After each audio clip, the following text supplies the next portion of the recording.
नमस्कार दोस्तों, मैं हूं आपका अपना पुनीत चतुर्वेदी और एक बार फिर से मेरे YouTube चैनल में चलिए कहानी सुनते हैं।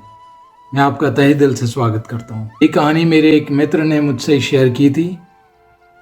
एक आदमी था, उसने बहुत मेहनत की, बिजनेस में बहुत तरक्की की। जब काफ़ी पैसा कमा लिया तो उसने लंदन में एक ज़मीन खरीदी। महंगी थी, करोड़ों के रेट्स में मिली, लेकिन पसंद तो पसंद होती है।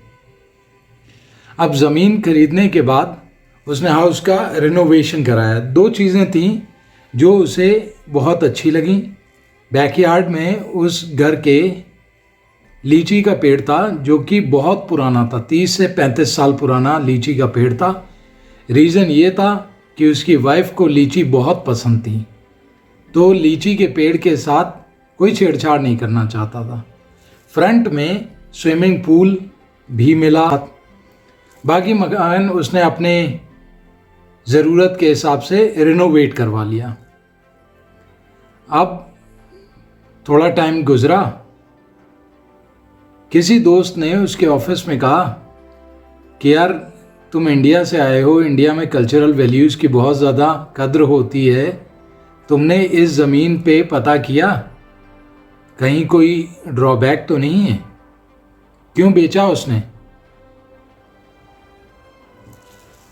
तो कहा किसी अच्छे वैज्ञानिक से या शोधकर्ता से, वास्तुशास्त्र विशेषज्ञ से आप एक बार दिखवा ज़रूर लो उसे, क्या पता आगे चल के आपके पास परेशानी ना आए इस वजह से। तो हाँ, वहम का एक ही मात्र इलाज है, वह है उस वहम को दूर कर देना।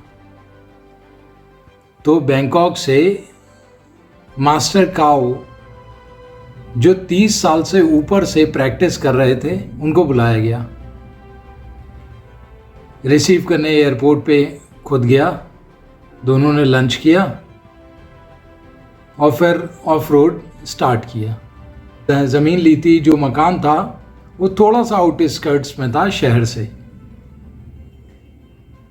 तो वहाँ से चलते गए। अब मास्टर काओ बैठे हुए हैं तो देखते हैं जो भी कोई गाड़ी पीछे से हॉन्क करती है या कोई भी ओवरटेक करना चाहता है, वो उसे रास्ता दे देता है। 4-6 गाड़ियाँ ऐसे ही हॉन्क करते हुए, ओवरटेक करते हुए निकल गई। मास्टर काओ से रहा नहीं गया तो उन्होंने पूछा, भाई एक बात बताओ कि जो भी कोई गाड़ी आपसे ओवरटेक करना चाह रही है, आप उसको ओवरटेक करने दे रहे हो, कोई स्पेसिफिक रीज़न है? तो कहा ओवरटेक हम कब करना चाहते हैं, जब हम थोड़ी जल्दी में हो या बहुत इंपॉर्टेंट काम हमें करना हो, तो मेरे हिसाब से उन सबको रास्ता दे देना चाहिए। मास्टर काओ सहमत हुए, आगे गए। जब उस रोड से हटके थोड़ी सी सकरी रोड या नैरो रोड आप कह सकते हैं, उस मकान की रोड मिलती है, वो उस पर गाड़ी उतारी। थोड़ी दूर आगे चलते ही उन्होंने देखा एक बच्चा उनकी तेजी से निकल गया गाड़ी के सामने से। तो उन्होंने स्पीड और कम कर ली। इनफैक्ट उन्होंने गाड़ी ही रोक दी 2-4 सेकंड के लिए। और जब गाड़ी रोक दी, मास्टर काओ से रहा नहीं गया, तो उन्होंने पूछा कि आपने तो गाड़ी ही रोक दी। तो तभी देखा अचानक से वहाँ से एक बच्चा दौड़ता हुआ उसके पीछे पीछे दौड़ा। मास्टर काओ ने कहा, आपको कैसे पता कि इसके पीछे भी एक बच्चा आ रहा है? कब जाहिर सी बात है, बच्चे जो हैं अकेले तो खेलते नहीं हैं, बच्चे बच्चों में ही खेलते हैं। तो एक बच्चा अगर हंसते हुए, बॉल लेते हुए, दौड़ते हुए आ रहा है, तो उम्मीद की जा सकती है कि उधर से एक या एक से ज़्यादा बच्चे भी आ सकते हैं।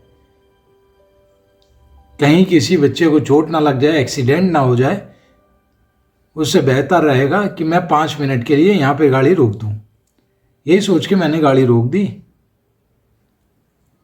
बच्चे निकल गए, आगे गए। अब गेट के पास पहुँचने पे उन्होंने देखा कि बर्ड्स उधर से अंदर की तरफ, जिधर लीची का पेड़ है उस साइड से उड़ती हुई जा रही हैं।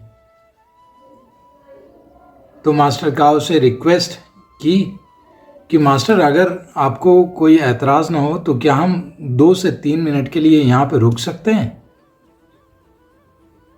कहाँ कोई ऐतराज़ नहीं है, लेकिन कारण क्या है यहाँ पे रुकने का? हो सकता है कुछ बच्चे लीची चुरा के खा रहे हों। हमारे वहाँ पे अचानक पहुँचने से हो सकता है उन बच्चों में भगदड़ मच जाए। कोई बच्चा पेड़ पे भी चढ़ा हो सकता है जो हमसे बचने के लिए कूदे और क्या पता उसके चोट वोट लग जाए। तो किसी बच्चे के नुकसान ना हो, किसी बच्चे के चोट ना लगे, इसलिए हम 2 से 3 मिनट थोड़ा सा आवाज़ करते हुए अंदर जाएंगे, जिससे कि बच्चों को पर्याप्त समय मिल जाए, वो वहाँ से निकल जाएं। और ऐसा ही था, पीछे से बच्चे निकल गए। मास्टर काऊ ने कहा, सज्जन जी, इस घर को और आपको वास्तुशास्त्र की ज़रूरत बिल्कुल नहीं है। वास्तुशास्त्र की ज़रूरत ऐसे लोगों को पड़ती है जो कभी किसी का बुरा चाहते हों, कभी लोगों की संवेदनाओं के साथ खेलते हों। तो जी हाँ दोस्तों, ये कहानी हमें सिर्फ एक ऐसा मैसेज कन्वे करना चाहती है जो हम काफ़ी हद तक फॉलो भी करते हैं, लेकिन कभी कभी हम भूल जाते हैं। कहानी मैसेज देना चाहती है कि अगर हम जाने अनजाने में भी किसी की फीलिंग्स के साथ छेड़छाड़ नहीं करते हैं, हमेशा आदर सत्कार करते हैं, और जब अपने से पहले हम दूसरे के विषय में सोचने लगते हैं तो हम अनजाने में ही संतत्व को प्राप्त कर लेते हैं। A kind of enlightenment you can say. और ऐसे में हम कभी किसी का बुरा चाहते ही नहीं हैं। तो जब हम किसी का बुरा चाहते नहीं हैं तो ऊपर वाला भी हमारे साथ अच्छा ही करता है। उम्मीद करता हूँ आपको ये कहानी पसंद आई होगी। अगली कहानी के साथ एक बार फिर से आऊँगा आपके सामने। तब तक के लिए नमस्कार।